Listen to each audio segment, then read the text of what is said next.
Okay, so the Fed and the Federal Reserve Chairman Jerome Powell just gave us some big news that is really going to affect our entire economy and almost all Americans with interest rates. Interest rates affect pretty much the whole economy. And remember, it affects credit cards, home mortgages, personal loans, car interest rates, a lot of different things. Remember here that they're the highest they have been this entire century, and credit card interest rates are the highest they've ever been. And a lot of people are wondering, when are they going to start lowering interest rates? On the other hand, a lot of people are like, well, if they do it too much, inflation could spike back up. And it's a little bit of a catch 22 here. I got a couple things here for you that Federal Reserve Chairman Jerome Powell said here today and yesterday that gives us a lot of insight of what the Fed is going to do with interest rates and with inflation and what they're going to do. And this is going to affect the economy and everybody because interest rates affect your credit cards, your car loans, mortgages, whether or not you can refinance going forward, and rent too, because when mortgage rates are higher, even if you're not a homeowner, it affects the landlords as well. So take a listen here to a couple different things. We'll start with this one. Chairman Powell, let me ask you this one overarching question. Obviously, interest rates, if you compare it over the last 15 years of monetary policy, is at an elevated rate. Does the Fed anticipate any possibility of rates being lowered, whether it's 50 basis points, 100 basis points, at some point over the next year or two? So I guess if the question really is where are interest rates going to settle out when all of the effects of the pandemic are really done? And no one knows. This is a great discussion to have. But I think my sense, and pretty commonly people think we probably won't go back to that era between the global financial crisis and a pandemic where rates were very, very low and inflation was very low and like extremely low. There were major European countries that had negative 10-year bond rates, right. Negative. And that was not the case here, but I don't think we're going back to rates that are that low. We think that things like the neutral rate are driven by slow-moving forces, but ultimately you can see the effect. We have, our policy rate is over 5% now, and it feels like policy is restrictive, but not, intensely restrictive. So that suggests that the neutral rate of interest, at least as of now, will have risen somewhat, which means rates will be a little higher. So what he means there, he doesn't think rates are going to go as low as they were before, I don't know, what was it, about 4 or 5 years ago or so, when interest rates were so low. Mortgage rates were in the 2% range. You could actually get a mortgage in the 2% range, 2-ish percent. And he was saying that and it wasn't just the US, it was the whole world. You heard him say there that some countries had bonds, like, their type of treasury bonds or so, that were actually negative. That means to hold your money safely was negative. So you could put $1,000 or $10,000 in their type of treasury bond to hold it for 10 years was negative. You'd get like $9,500 back to invest it safely, which is insane. Just think about that. That's how low rates were. You wouldn't even get a return on your money, which is insane, right? And if you've seen the headline there, here it is in another headline here from MarketWatch. Federal Reserve Chairman Jerome Powell testimony day 2. Fed chief says the bank won't wait for 2% inflation to cut interest rates. So this means that they're likely going to be cutting interest rates here sometime soon.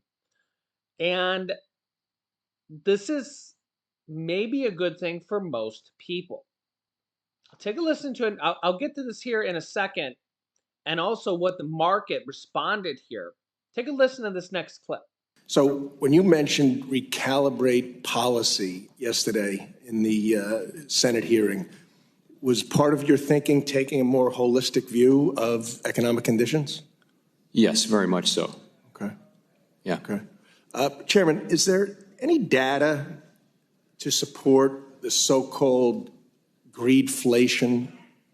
This term greedflation somehow has caused inflation. Is there any data to support those comments? So we look at it that this inflation has been caused by a combination of, very strong demand and constrained supply. So it was really a high-speed collision between an economy that was reopening. And by the way, there was inflation all over the world at the same time. So these are some common factors.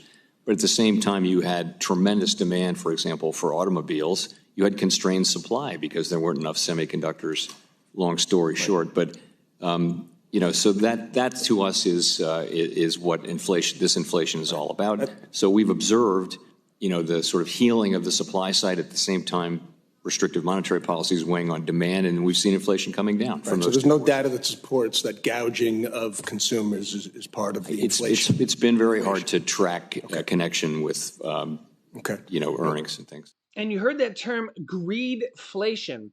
Everybody talks about the government being in a lot of debt.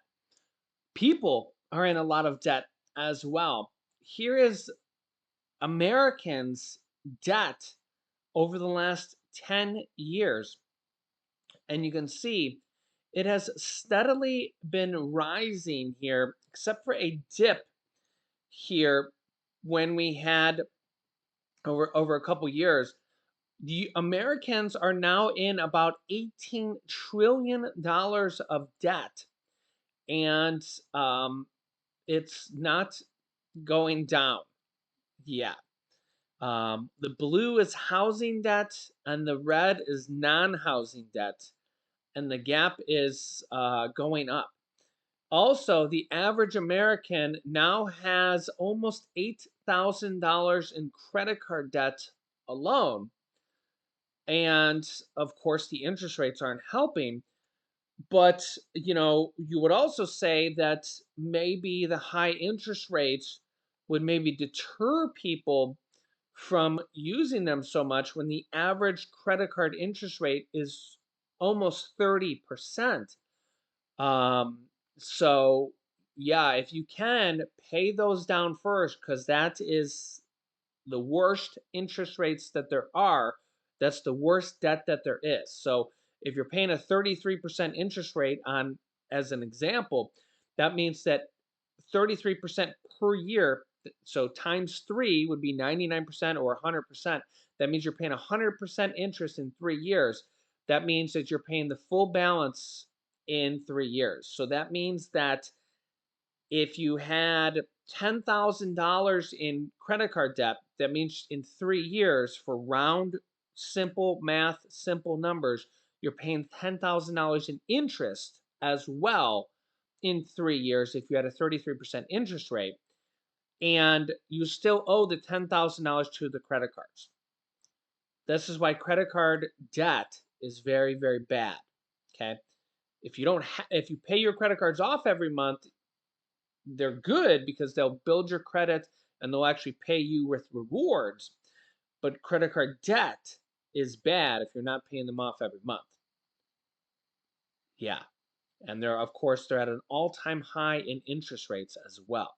Yeah, and my favorite method for people to pay off their credit card debt is to just take the smallest balance credit card, whether it's $500 or $1,000 or whatever it may be, and just focus on paying that one off first. Because when you pay that one off, no matter what the monthly payment is, let's just say it's $50 a month, if you take that one and pay it off, regardless of what the interest rate is, really, I mean, unless it's extremely low, like, 5-8% or something, ridiculous like that, then you might not want to pay that one off. But put that aside, let's just say you take a $500 or $1,000 credit card and you pay it off in just a couple months, right?